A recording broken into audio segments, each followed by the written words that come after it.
men qabulxonamga keladida, qabulxonaga keladi, qabul qilamiz. Aytadiki, 30 metr turba bilan men nochorman, boquvchim yo'q, 30 metr turba kerak, shunday gazga ulab uyimga pechkaga gaz tushirib bering deydi. Shuni rayonga aytmadingizmi desam, hammaga aytganman rayonda, qilib bermayapti dedi.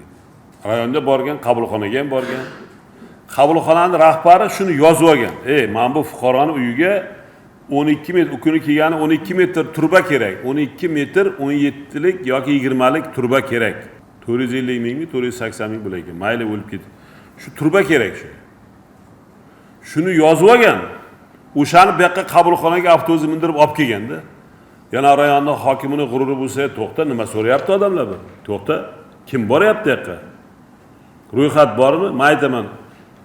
Ber deyman, qaysi qabulxonaga viloyat hokimining qabulini so'ragan fuqaroning soni nechta bo'ldi?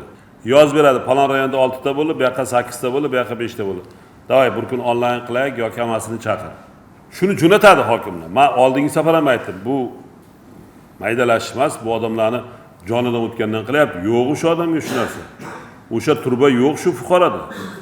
Yo'q deganda 20-25 ta bilan Facebookda menga kelganini rayonning hokimlariga tashlayman. Lekin men javobini olmayman birontasini. Fuqaroning o'zi gрамотliroq bo'lsa, o'zi bo'ldi, hal bo'ldi deydi. Bittasi mana 3 kundan beri yozyapti. Bittasini yer bo'yicha masalasi bor, bitta hokimga tashladim. Hech kim kelmadi. Bugun kelmadim. Bugun boradi deyman. Hokim o'zi yozadi-da. Bugun borib joyda hal qilib sizga axborot beraman deb yozadi menga javobini. Men skrinshot tashlayman. Lekin u fuqaroga bugun 7 kun bo'ldi. Men bugun endi o'zim boraman o'sha fuqaroning oldiga.